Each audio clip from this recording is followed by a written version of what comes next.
ராமநாதபுரத்தில் ஒரு இஸ்லாமிய நாய் கூட தொழில் செய்ய முடியாது என்று பாஜக நிர்வாகியின் பகிரங்க மிரட்டல் காணொளி. ராமநாதபுரம் பாஜக செயலாளர் அஸ்வினை சொந்த பகையின் காரணமாக பழிக்கு பழி வாங்கிய மணி, முத்துராமலிங்கம், சதீஷ்குமார், மணிகண்டன் ஆகிய 4 பேர் கைது செய்யப்பட்டுள்ளார்கள்.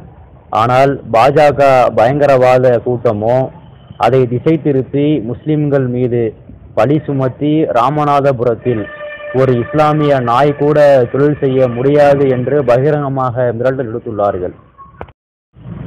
காவல்துறை இதற்கு சட்டபூர்வமாக நடவடிக்கை எடுக்குமா? மக்களுடைய கேள்வி.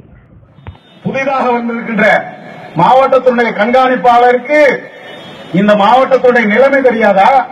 இங்கே சட்டமன்றத்துக்கு தேர்ந்தெடுக்கிறதுக்காக திரு மணிகண்டன் அவர்கள், அவர் இந்த மாவட்டத்தில் பிறந்தவரான இல்ல இஸ்லாமியருக்கு பிறந்தவரா? நீங்கள் எல்லாம் எண்ணிப்பாருங்க.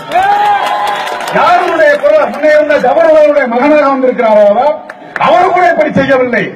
எங்களை எல்லாம் நீ ஈஸியாக நினைத்து இங்கே கை நீட்டினால் ராமநாதபுரம், கோயம்புத்தூர்ல என்ன நடந்தது உக்கடம் பிரச்சனையிலே ஒரு நாய் கூட இஸ்லாமிய நாய்கள் இங்கே தொழில் செய்ய முடியாது, நொறுக்கி விட முடியும். ஏன்னா ஒரு அன்புக்காக கட்டுப்பட்டு இருக்கிற இனம் இந்த தமிழினம். ஆனால் நீ என்னமோ எங்கிருந்தோ வந்த போல முழங்காலுக்கு மேலே 2 கீழே பேண்ட போட்டுக்கொண்டு எங்க ஆப்கானிஸ்தான் வாழ்வத போது தாடியை வைத்துக் கொண்டு தன்னோட மனைவியோட உறவு கொள்ள முடியாத நாய்கள் தான். இந்த கலாச்சாரத்தையும் அந்த கலாச்சாரத்தையும் எண்ணி பார்க்க வேண்டும். உங்களுடைய நடவடிக்கைகளை இது இன்றைக்கு இருக்கிறது. தமிழகத்தில் இருக்கின்ற ஆட்சி எடப்பாடி ஆட்சியாக இருந்தாலும் வருங்காலத்திலே இந்த கேஸ் ராமநாதபுரத்தில் நடந்த ஒவ்வொரு பிரச்சனையும் எங்களது உள்துறை அமைச்சர் ராஜ்நாத் சிங் மூலமாக ஒவ்வொரு விசாரணையாக கொண்டு வந்து இந்த ராமநாதனை போன்றவர்களை இங்கே இருந்த தொடர்ச்சியாக ஆட்சி இருந்த மாவட்டத்துடைய கண்காணிப்பாளருடைய நடவடிக்கைகளை நாங்கள் ஒன்றொன்றாக பயிர்களை புரட்டப்படும். பிற்காலத்திலே சிபிஐ விசாரணைக்கு கொண்டு வருவோம். இந்த கேஸை என்ன திசை திருப்புறாய்? அஸ்வின்குமாருக்கு 14ஆம் தேதி அப்படி ஒரு சம்பவமே நடக்கவில்லை. இங்கே கடைவீதியிலே நடந்ததாக கட்டுரை எழுதப்படுகிறது தினத்தந்தியிலே. என்ன அயோக்கியத்தனம்! நீ வேணா வேற மாவட்டத்துக்காரங்களை நம்பாம இருக்கலாம்.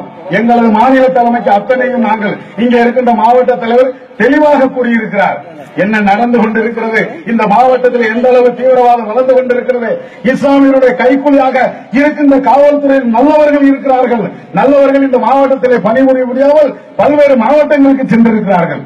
ஏன்னா அந்த அளவுக்கு இங்கே ஜாதித்துவமாகவும் மத ரீதியாகவும் திரித்து உட்கார்வதற்கான ஒவ்வொரு நிகழ்வையும் வருகின்ற ஒவ்வொரு எஸ்பிக்கும் எடுத்துக்காட்டுவது இங்கே இருக்கின்ற திரு ராமநாதன் அவர்கள் தான். ஏன்னா எங்களுக்கு ஒவ்வொரு தொடர்பு இருக்கிறது. இங்கே நீங்கள் ஜவஹர்லாலை போன்றவர்களை போல மணிகண்டனை போன்றவர்களுக்கு நீங்கள் எல்லாம் வழிகாட்டலாம். ஆனால் இங்கே இந்துத்துவத்துக்காக அர்ப்பணிக்கப்பட்டு தேசிய கட்சியில் இணைந்திருக்கின்ற ஒவ்வொரு அஸ்வினுக்குமாருக்கும் யாரும் பயந்து கொண்டு இந்த கட்சியிலே இணையவில்லை. இந்த கட்சியில நாங்கள் எல்லாம் சேர்கின்ற போது எங்கே மத்தியில் இருக்கின்ற பாரதிய ஜனதா கட்சி ஆட்சி கொண்டு நாங்கள் நினைந்தவா? பாரதிய ஜனதா ஜனங்களுக்கே புரியாத காலத்திலே நாங்கள் எல்லாம் இந்த இயக்கத்தில் இணைந்தவர்கள். எதற்காக? உங்களை போன்ற கைக்கூலி பணி சம்பளத்தை வாங்கிக் கொண்டு நீங்கள் இங்க நிக்கலாம். ஆனால் நாங்கள் ஒவ்வொருவரும் இங்க நிற்கின்ற ஒவ்வொரு